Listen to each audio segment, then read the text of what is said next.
چھوٹے ہوتے تھے تو کچھ لوگ نا کہانیوں میں زندہ رہتے تھے، بڑے بوڑھے کہانیاں سنایا کرتے تھے، اور کہانیوں میں ایک کہانی کا مرکزی نقطہ یہ ہوتا تھا کہ خزانہ مل گیا فلانے کو، تو یہ خزانہ بڑی نعمت تھا، اور پھر وہ کہانیاں ہی بچوں کے خواب بھی بن گئیں۔ وہ بعض ایسے بھی تھے نادان جو محنت کرنے کی بجائے کسی خزانے کے چکر میں پڑ گئے کہ کہیں سے کوئی خزانہ ہی ہاتھ لگ جائے، میں سویرے اٹھوں اور جناب میرے نہ بس تکیے کے نیچے نہ خزانہ ہی خزانہ ہو، میں بس جا رہا ہوں تو میری گاڑی سے کوئی چیز ٹکرائے اور میں اتروں تو خزانہ ہی خزانہ ہو۔ وہ چونکہ کہانیوں میں خزانہ تھا، باتوں میں تھا، تو وہ باتیں خیال بن کے طبیعتوں پہ جم گئی، تو خزانہ تلاش کرتے ہیں لوگ، خزانہ ڈھونڈتے ہیں لوگ، خزانے کی طلب کرتے ہیں، چاہتے ہیں خزانہ ہاتھ آ جائے۔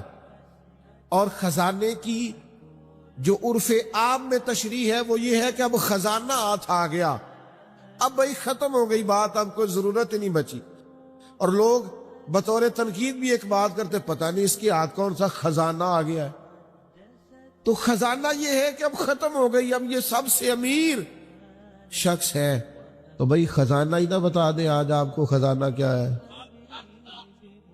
اور خزانہ سارے ہی پا سکتے ہیں، تھوڑی جد و جہد کریں تو خزانے کے قریب جا سکتے ہیں۔ امام بہقی نے، حافظ منذری نے حدیث نقل کی ہے، حدیث کے راوی حضرت جابر ابن عبداللہ رضی اللہ تعالیٰ عنہ ہے۔ حضرت جابر ابن عبداللہ رضی اللہ تعالیٰ عنہ فرماتے ہیں نبی کریم علیہ السلام نے فرمایا قناعت ایک ایسا خزانہ ہے جو کبھی ختم ہی نہیں ہوگا، ہمیشہ تمہارے پاس ہی رہے گا، اتنا بڑا خزانہ ہے قناعت، جو تمہارے پاس ہے اس پہ راضی ہو جاؤ، یہ وہ خزانہ ہے، حضور فرماتے ہیں کبھی ختم ہوگا ہی نہیں، تمہارے پاس ہمیشہ فراوانی رہے گی، وسعت رہے گی، تمہارے پاس بہت کچھ رہے گا، شرط یہ ہے کہ تم قناعت اختیار کرو۔ حضرت شفیق بلخی رحمت اللہ تعالیٰ علیہ سے ایک شخص نے آ کے کہا تھا حضور میں بے چین بڑا رہتا ہوں، بے قراری بڑی ہے، اضطراب بڑا ہے، دل بڑا پریشان رہتا ہے۔ حضرت شفیق بلخی رحمت اللہ علیہ فرمانے لگے ایک چیز ہے جو بندے کو راحت میں مبتلا کرتی ہے، اس کے وجود کو ٹھنڈا کر دیتی ہے، وہ کیا ہے؟ کہا وہ قناعت ہے۔ لالچ چھوڑ دے۔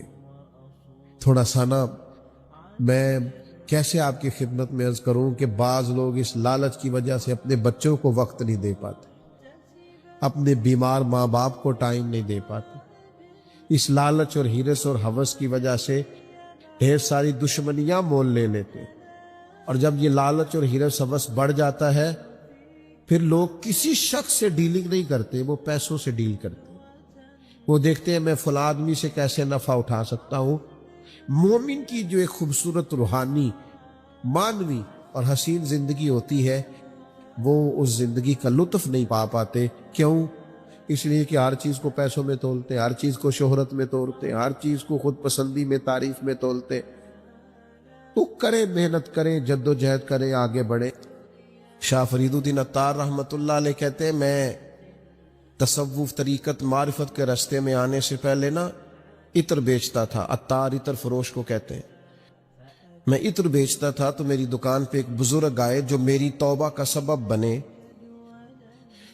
بابا جی سیدھے سادے تھے، خوشبو بڑی مہنگی مہنگی، میں نے اس دور کے جو آپ اپنے لفظوں میں سمجھ لیں جو برانڈ تھی نا، زیادہ مہنگی خوشبوئیں تھی، جو بادشاہ، وزیر، مشیر، مال، اس طرح کی خوشبوئیں میں نے رکھی ہوئی تھی۔ تو بابا جی آئے تو کبھی ایک شیشی دیکھیں، کبھی دوسری دیکھیں، کبھی تیسری دیکھیں، تو اچھے سیلز مین جو ہوتے ہیں وہ گاہک سے خود بڑھ کے پوچھ لیتے ہیں کیا چاہیے۔ کہتے میں نے آگے بڑھ کے پوچھا بابا جی کیا چاہیے، تو بابا جی کہنے لگے پتر کچھ بھی نہیں۔ تو کہا پھر دیکھ کیا رہے ہیں؟ کہنے لگے دیکھ رہا ہوں تیری جان بڑی مشکل سے نکلے گی۔ تو کہتے میں نے کہا جی وہ کیوں؟ کہنے لگے اتنا مال جمع کیا ہے، جب تم مرنے لگے گا کبھی یہ والی بوتل یاد آئے گی، کبھی یہ والا شو کیس یاد آئے گا، کبھی یہ والا، نہیں سمجھ آئی؟ یعنی کبھی یو بی ایل والا اکاؤنٹ یاد آئے گا، کبھی مسلم کمرشل والا، اب آ گئی یہ سمجھ؟ کبھی وہ جناب وہ HBL والا یاد آئے گا تو بڑی مشکل ہو جائے گی، تو کیسے مرے گا؟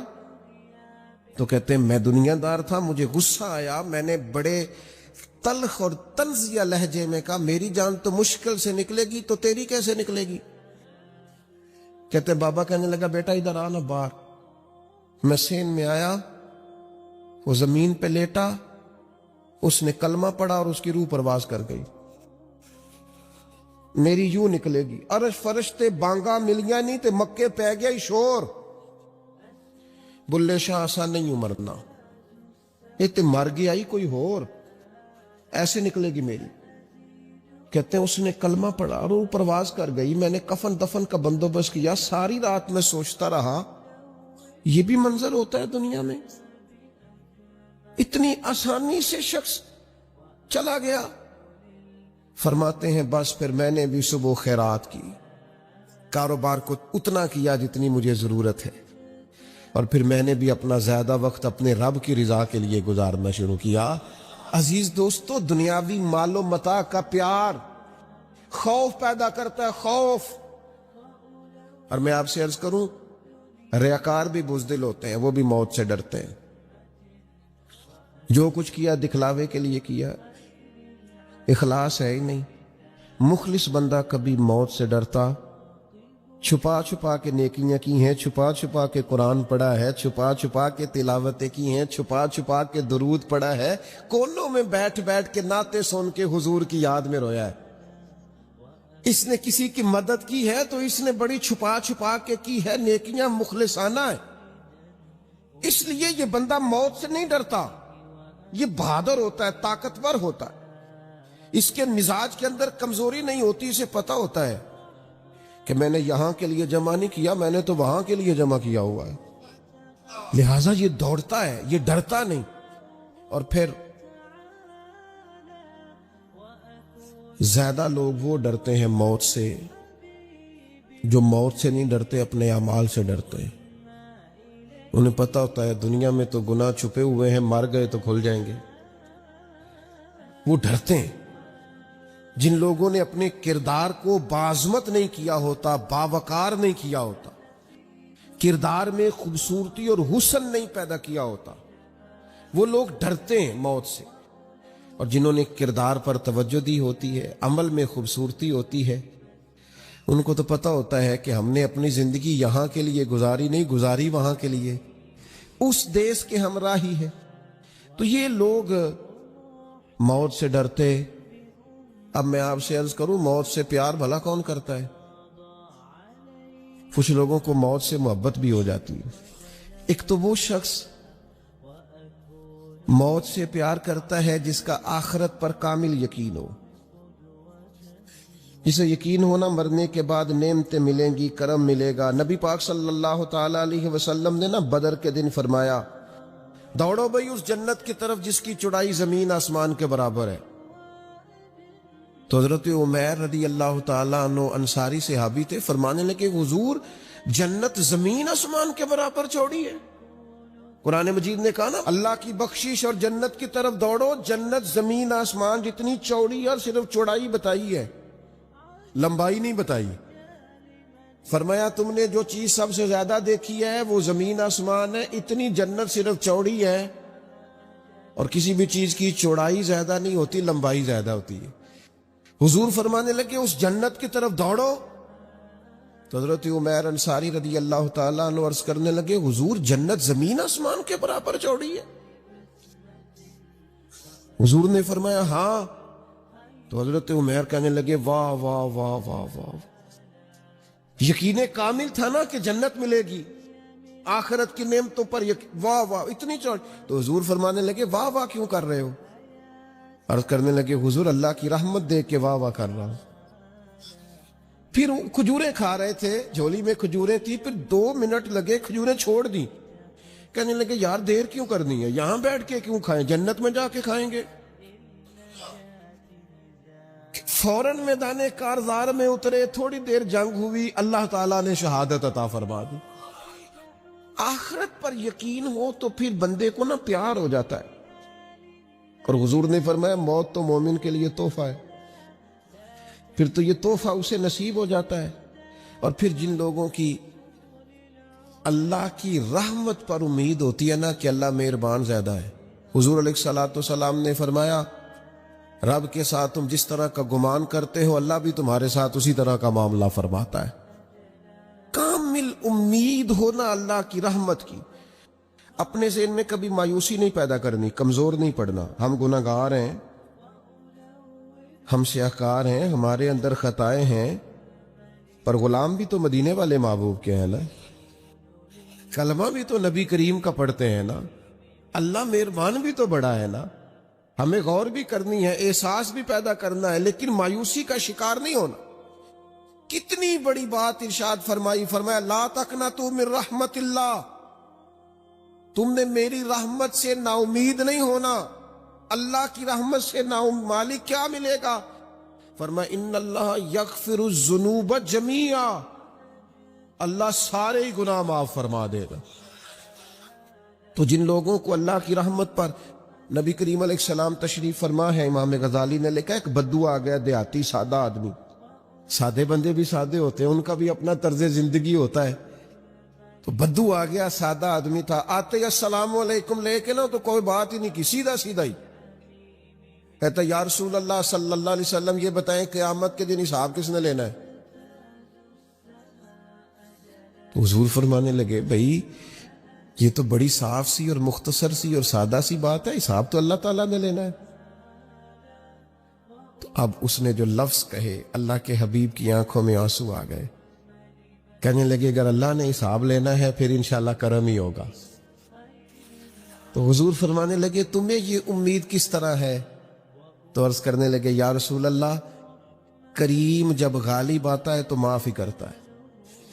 جب کریم کا غلبہ ہوتا ہے نا، کریم بندہ جب کسی پہ قبضہ کر لے تو پھر معاف کرتا ہے، تو اللہ تو سب سے بڑا مہربان ہے۔ وہ بات کی اور اگلا جملہ ہی کوئی نہیں کہا، وہ چلے گئے۔ تو حضور علیہ السلام نے اب اس بات پر رزلٹ دیا، فرمانے لگے کریم محبوب بندہ سادہ تھا، بات بہت بڑی کر گیا ہے، بڑی بات کر گیا، سادہ آدمی تھا۔ میرے عزیز، اللہ کی رحمت پر جن لوگوں کو امید ہو انہیں موت سے ڈر، اور پھر جن کو محبوب کی ملاقات کا شوق ہو نا، ہم نے جان دے دی وعدہ دیدار پر، ہم سے وعدہ کیا گیا تھا کہ تم مرو گے نا تو تمہیں دیدار ملے گا، تو ہم نے جان ہی دے دی وعدہ دیدار پر، جان ہی دے دی وعدہ دیدار پر۔ اور پھر فرماتے ہیں نقد اپنا دام ہو ہی جائے گا، فرماتے ہیں ہم نے جان دی ہے اس وعدے پر کہ وہ ملے گا، تو امید ہے کہ یہ سودا ادھار نہیں۔ جیسے ہی قبر میں جائیں گے سامنے حضور کی زیارت نصیب ہو جائے، اس لیے لحد میں بھی عشق رخ شاہ کا داغ لے کے چلے، اندھیری رات سنی تھی سو چراغ لے کے چلے۔ یہ حدیث آپ نے بھولنی نہیں، یہ تنہائیوں میں یاد رکھنے کی روایت ہے، یہ تنہائیوں میں پڑھنے کی روایت ہے۔ یہ اپنے ذوق کو تازہ، جو لوگ کہتے ہیں نا وجد سرور کیف میں جانا چاہتا ہوں، وہ مشکات شریف کی اس حدیث کو دیکھے۔